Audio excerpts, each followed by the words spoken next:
So I actually did a video on this channel. This is PlayStation has an esports channel. I actually did a video with them like really early, and they got I believe Justin Wong and MenaRD to do this Street Fighter video. Street Fighter 6 really popular right now. But yeah, I wanna see. It's debating the most controversial topics, and you know me, I'm a fucking yapper. I am a yapper when it comes to fighting games, so I'm Tasty Steve. My this goat. is MenaRD.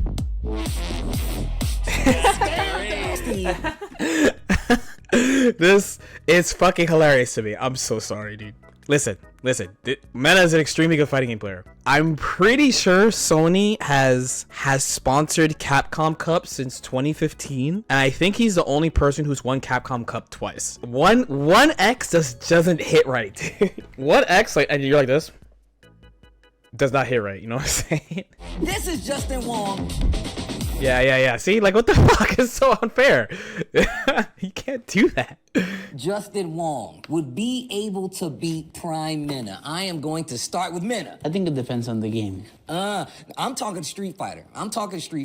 Okay. This is a weird question. Because Mena is competing right now and he's doing well. So what does Prime mean when he's still active and doing really well? You know what I mean? I will say, with the knowledge I have now, even in Street Fighter 4, I will win. That's what I think. Because 5 and 6 he's not competing, but even in 4, I will win. With the knowledge I have now, though, is I don't know if you can say that because how knowledge was dispensed at that time was different. So in 4, he would have been pretty disadvantaged if he didn't go to the US. The Meta's from the Dominican Republic, right? So he would have been reasonably disadvantaged unless he flew to the US to play all the time because knowledge was not spread very quickly. So like people were definitely hiding shit in 4. So if you weren't connected to like high level players, you were kind of screwed. Justin, talk to me. I will put $1,000 on the line. You're in unblockables. Correction. You're in unblockables. If you can beat me in Street Fighter 4, I would put 10,000. Right now? Yeah, right now. Oh shit! He went 100. This is why I'm good in these formats because I would have been like, well, in the year 2010, there's no gigabit internet and there's no rollback and and I'm from here and then I would have done all this logistic bullshit. Justin's like, nah, 1K. In Street Fighter 6, we never played. Like I said, I don't play. Yeah. But I watch him so much that I know his weaknesses. You only said Street Fighter, I will also beat him at Marvel. And you know why? These players were so dumb, they never blocked low. He always went low, that's all he did. Always go low is one of the best pieces of advice I've ever heard in a fighting game. Always go low. So many games, it's good to go low for the first time. Unless you have something so scary, you gotta go low, dude. I got nostalgia. I gotta go with Justin. I gotta go with. I'm sorry, I love you. Sound good. But I gotta go with the nostalgia, bro. I'm just saying the next video for Face Off, we do the first to 10 for Street Fighter 4. The first to 10. First to 10 for Street Fighter 4. We gotta do This is content in the making right here. Who has the greatest pop-offs in victory? It depends on the type of person you are. I actually think Mena has better pop-offs, but Justin's are funnier. But if you're saying who has the better ones, I think it's Mena. I love a good yell. I love a good pose. The shit that Mena does is very not corny. He does that thing. He does that shit. That shit's hype. Is H-Box an answer? Honeybox, bro. His are good until I heard about like the chair shit. How my man's be fucking throwing chairs. I'm like, bro, put the chair down. I pop off more often. I pop off more aggressively. Yeah. But he does have the most legendary one, the barrel, where he actually like fractured it. I don't know. I'm not trying to laugh. But then he has that one. Like he went crazy I always know, dude. and roll. So overall, I'm gonna give it to myself. Pop off wise, Yeah. I'm a known pop offer. I like Mena's pop-offs. I love this. This thing was so good. When he hit the... Yeah, but my thing about his pop-offs is that he usually, it's not close sets. He just wins and dominates and just pops off. That doesn't count as a pop-off. True. Okay. This is why we meme. A real good pop-off is either like you overcome a bad matchup or a terrible matchup, or it was like so fucking close and you gapped, or like when I get lucky, I'm like, oh shit. When I win like a advantageous matchup, if it's not something annoying, then I'm usually just like, but like when it's like something really close or a bad matchup and like high stakes, I'm like, as you know, I am quite I'm quite the pop offer. That's why I get sad when like sometimes people pop off when they're playing their character's best matchup and shit. I'm like, dude, come on, not like this, bro, not like this. Okay, wait. Pop off in 2-0 is not always bad form though, because you might not know the lore. There might be some lore between the two people. It also might be, even though it was 2-0, that person might have done something they've never done before. Like, oh, it's this person's first top 8 at a super major, or is this person's like first regional win or something. Like, it might be something like that. 2-0 pop-up is not always bad form. Also circling back to, okay, maybe it's a 7-3, but again, it's the first time you made something that you wanted for a long time or something. So like, okay, you know, you might not know some lore. Comeback against Chris G in 2013, I heard your voice like Justin Wong. Bro. Like that was a pop-off. That was a hard-earned pop-off. Yes. So I personally think I have hard-earned pop-offs because I make crazy comebacks. Yeah, that's why he fucking collapses, because he beat Chris G with fucking was it Wolverine Storm Akuma, which I actually don't think from what I was told, it's actually a pretty well-made team despite it technically not being good. But like more Doom, bro, like I gotta go with the barrel roll, bro. So really? I'm gonna say Justin. You know, fair. I'm gonna just say that barrel roll lives free in my head. They're both boomers, so I feel like this is biased. Daigo's parry at Evo against Justin being the great. Damn, dude. They're making so much money out of this clip, bro. History, Justin, go. The moment 37 changed a lot of people's life from like that era and even now. Even though I'm on the losing end, the fact that we have so many people coming up to like just first timers coming to tournaments. Hey, like I watched this moment and I wouldn't have gotten the fighting games if I didn't see this moment. Is there anyone who is watching this right now who the reason they started playing fighting games is because of this clip? This clip is not the reason why I started playing fighting games. I will say I think this clip got more people to know about fighting games because it's a crazy clip, but it's not the reason why I started. It's not even close to the reason why I started. Bro be like, fighting games are here because I love. True. People don't remember who won 3S that year. Also true. It's like, are there kids today who get into basketball because of Michael Jordan? Probably not. I mean, there probably are some, but it's mostly like the LeBron Steph Curry show, right?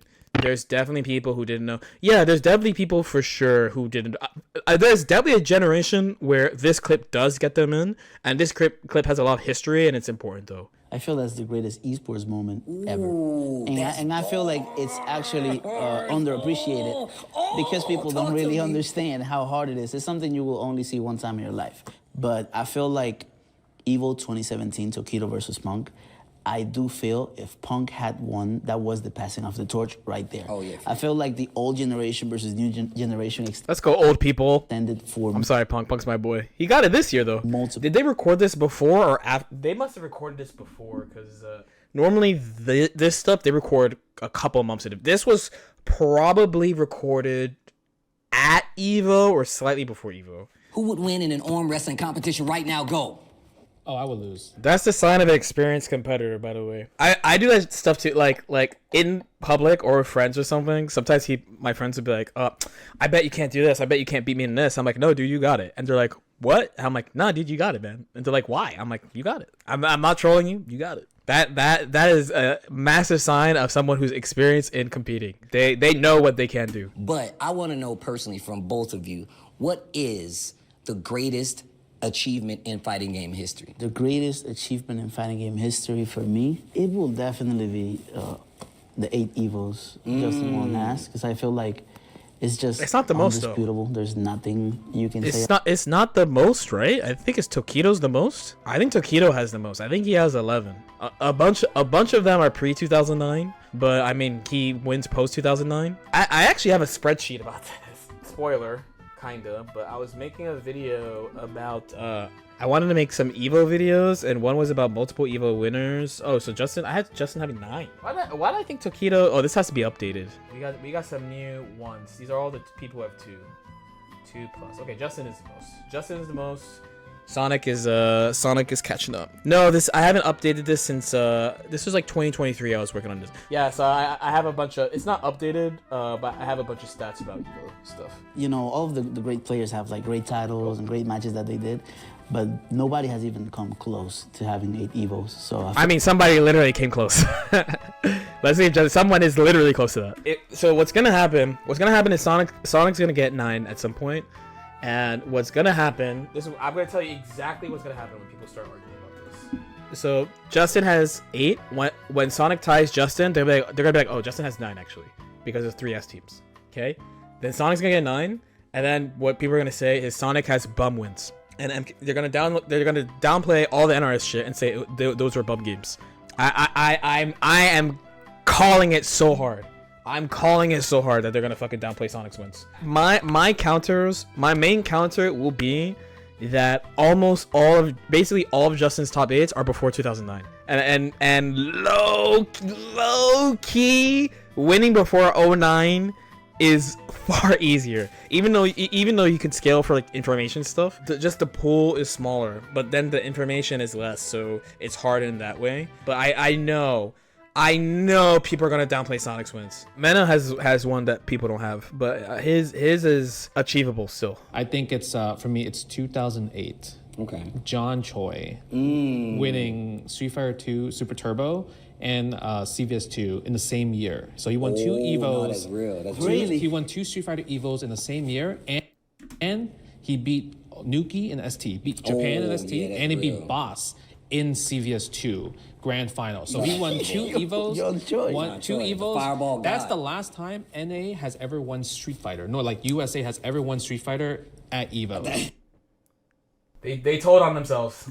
Uploaded 1 month ago, by the way. They told on themselves. We love to see it though. We love to see it. Yeah, that's crazy actually. This is it was a side tournament, but you know, basically not until Exer did they actually start running anime games multiple times in a row as a main event, right? So I got second in Arena Vanilla.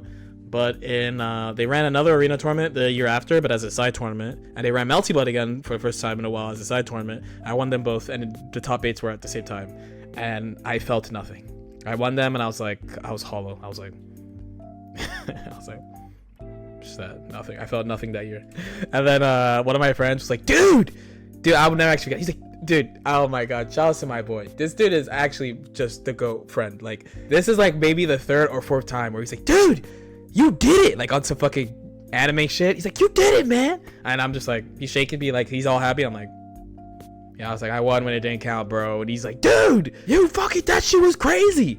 You played a grand finals, and then you ran across the venue, and you played another grand finals, and you won them both. And I was like, who gives a fuck, bro? And I was going through it so hard. That's my GOAT, bro. That's a real GOAT. Do you feel like tournaments now reflect the fact that it's easier to be better at fighting games now, based off your opinion? I believe tournaments are more difficult now. And the good thing about tournaments is not like skill, it's just facts, it's numbers. Do you feel the culture regarding fighting games have changed a lot in Japan, or is it the same? Like they just keep playing fighting games? I feel like the changes that they use, it's made them better because they've made a stronger community. They're actually off of it. better now, right? They are, because they made it a community. Listen to this, because they're actually better now. Back then, you dropped one Japanese, he won the tournament right away. Here we have 50, 60 Japanese, they're losing. So that's just facts, it's just numbers. I think the Japanese fighting game community is worse now. Really? It's worse now because He said it? No, Hold let on, me tell you wait, something. no. Evo Japan, Okay. the one that MenaRD won. Congratulations, by the way. You know you're a champion. You know what I mean, what a legend, You what a are god. a champion. I see you, but a legend. But you're not gonna tell me those pools were not the most freest pools in the freaking world. Those pools were so easy. I had friends that I'm like, I don't even play this game, and they got out of pools at Evo Japan.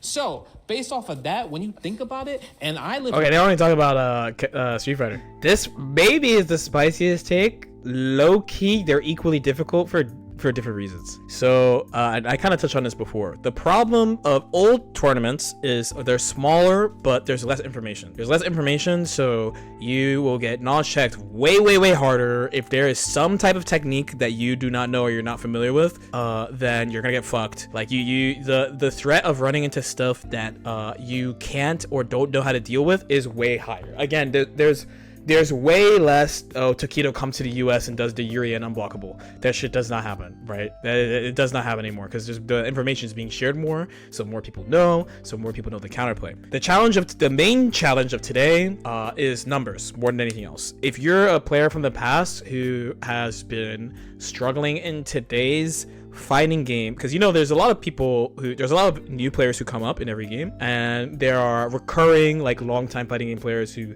go from game to game. And I agree with a wise Japanese man named Dogura of, if you are good at an old game and you can't get good at a new game, it is omega a you problem, and you have some major crutch in the old game. Because if you were actually a good fighting game player, you'd be able to go from game to game and just figure out why you're not performing well immediately and then shift what you have to do. It means that you relied too much on people not knowing your tactics and strategies. That's one of the biggest things about today's state. That basically everyone has a good amount of information, not everything. Of course, people still hide stuff, and you're gonna have gaps in knowledge and stuff, but a good amount of knowledge is available about the game pretty easily. It's pretty easy that if you feel like taking some time against a character, you could just go and like figure it out, right?